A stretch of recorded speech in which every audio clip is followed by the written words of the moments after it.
The air was crisp that morning as I drove up the narrow gravel road leading to my Lakeside cabin. It had been 2 weeks since I had left for my business trip, and I was looking forward to a quiet weekend to recharge. The cabin sat on the far edge of the lake, surrounded by tall pines, with a small wooden dock that dipped into the water. It was meant to be a peaceful retreat, but as I turned the final corner, my stomach tightened. There were tire tracks in the driveway that didn't belong to me.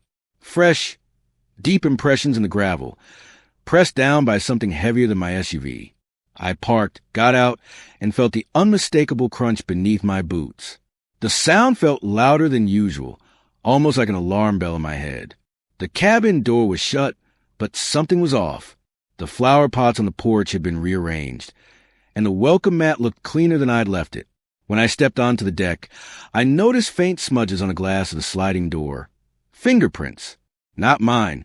I unlocked the door and walked inside. The cabin smelled different. Instead of the usual scent of cedar and lake air, there was an overpowering mix of air freshener and detergent.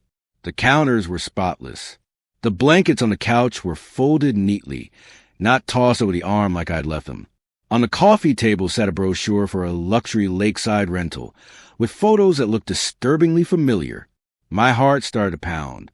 The photos were my cabin, my living room, my deck, my dock, all staged perfectly. And at the bottom of the page, a contact email I didn't recognize. As I walked from room to room, I saw small signs of intrusion. The guest bedroom sheets were freshly laundered, but they were not folded the way I do them. There were water bottles in the trash that I hadn't bought. And then came the worst part. A handwritten checklist on the kitchen counter. It read like something from a rental agency. Check towels, stock toiletries, sweep porch. Someone had been staying here. Multiple someones. My phone buzzed in my pocket, breaking my train of thought. It was a voicemail notification. I pressed play. It was a neighbor from down the road saying, "Hey, just wanted to let you know. Saw some cars in your driveway this week. Thought you were renting the place out now." I felt a mix of anger and disbelief. I had never, not once, rented out my cabin. I walked out onto the deck, trying to collect my thoughts, and that's when I saw her. Karen, the president of the HOA. She was standing near the edge of the road with her phone in hand, glaring at me like I was the intruder. I didn't even have time to call her out before she lifted her phone to her ear. Moments later, I heard the faint wail of sirens in the distance. Karen had called 911. I stood frozen on my deck, the lake glinting behind me, wondering what story she was spinning now. Was she going to accuse me of breaking into my own property? Was this part of some twisted plan to cover her tracks? By the time the sirens grew louder, I knew one thing. This was no misunderstanding. This was deliberate. Someone had listed my cabin online, and I had a sinking feeling I already knew who. But why would Karen risk something this bold? And what else had she done while I was away? As I stood waiting for the police to arrive, my eyes caught movement in the cabin window. Something small I'd missed before. A single key lying on the counter by the sink. It wasn't mine. It was shiny, newly cut with a plastic tag still attached. That was when I realized someone had been in my cabin often enough to need their own key. The sirens drew closer, and Karen stepped forward to flag them down, pointing at me like I was some kind of trespasser. My quiet lakeside weekend had just turned into a nightmare. The flashing red and blue lights bounced off the water as 2 police cruisers pulled into my driveway. Gravel crunched as the officers stepped out, their hands resting casually near their belts, scanning the scene with professional calm. Karen, dressed in her usual pressed pastel sweater and oversized sunglasses, was waving frantically, her voice carrying across the quiet lake road. "She's telling them I broke in," I thought, watching her exaggerated hand gestures and the way she pointed straight at me as if I were a criminal. The officers approached, and I tried to steady my voice as I explained who I was. My driver's license matched the address. My cabin keys fit the door. Yet Karen's version of events was more dramatic. She claimed she'd seen a strange man entering the cabin and feared I was an intruder. It was an absurd lie, but she played it well, layering on concern about community safety and strangers in the neighborhood. For a moment, I saw doubt flicker across the officers' faces. I led them inside to show proof. The personal mail on the counter, the framed family photos, the legal documents in my desk drawer. Only then did they finally nod, satisfied I was a rightful owner. Karen, however, didn't back down. She acted offended, like she had done me a favor. She reminded the officers of HOA protocols and claimed I was renting out my cabin illegally. I shot back that I'd never rented it to anyone.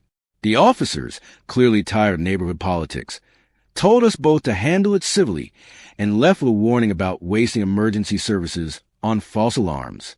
The moment their taillights disappeared, Karen's mask slipped. Her polite smile turned to a cold, thin line as she whispered, "People have been talking.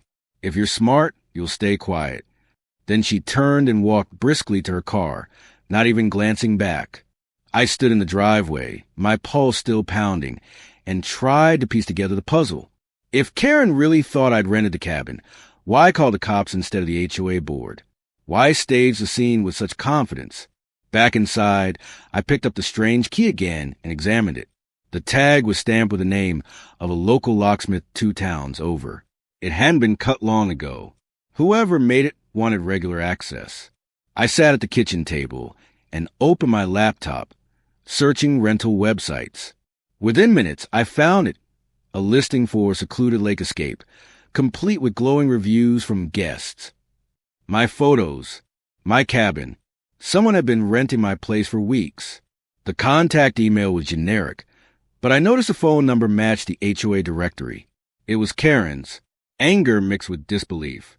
She'd been running a rental business out of my own property while I was gone, and she called the police on me to protect herself when I came home early. As night fell, I walked to the cabin one more time, checking every door and window, locking them tight. In the guest room trash bin, I found something I'd missed earlier, a receipt from a local grocery store dated just 3 days ago. The name on the loyalty card printed at the bottom? Karen's. That was all the confirmation I needed. The next morning, I planned to confront her. But as I pulled the curtains closed at night, headlights swept across my driveway. A dark SUV rolled slowly past, pausing just long enough for me to see the outline of a figure inside. It wasn't Karen's usual sedan, but I had no doubt it was connected to her. This was no petty neighborhood squabble anymore. She wasn't just breaking HOA rules. She was trespassing, making money off my property, and now watching my every move. I went to bed with one thought echoing in my mind. If Karen was bold enough to call the police on me, what would she do next to keep her scheme alive? I woke up before sunrise, my mind already racing. Karen wasn't just meddling. She was orchestrating something far bigger. If she was bold enough to call 911 on me, she wouldn't hesitate to twist the truth further. I needed evidence strong enough to crush her lies and end this once and for all. First, I drove to the locksmith listed on the key tag. The owner confirmed what I suspected. The key had been cut for Karen just a month ago. He remembered her clearly, said she claimed it was for a family cabin she managed. I asked for a copy of the receipt. He handed it over without hesitation. That was my first solid piece of proof. Next, I called the number on the rental listing, pretending to be a potential guest. Karen answered. She used a fake name, but I recognized her voice instantly. She eagerly described her Lakeside property and even offered me an early check-in at my own cabin. I recorded the entire call. With the locksmith's receipt and the recorded conversation, I had everything I needed, but I wasn't done.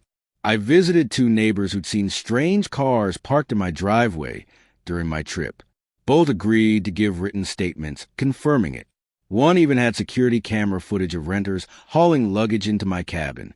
By mid-afternoon, I had a folder thick with undeniable evidence. My plan was simple. Present it to the HOA board before Karen could spin her story any further. When I arrived at the community hall that evening, Karen was already there, smiling smugly, no doubt ready to accuse me again. She started with her usual routine, lecturing about unauthorized rentals and neighborhood standards. But I cut her off, laying out my evidence piece by piece on the table. First the locksmith receipt, then the neighbor statements, then the security footage showing strangers walking into my cabin.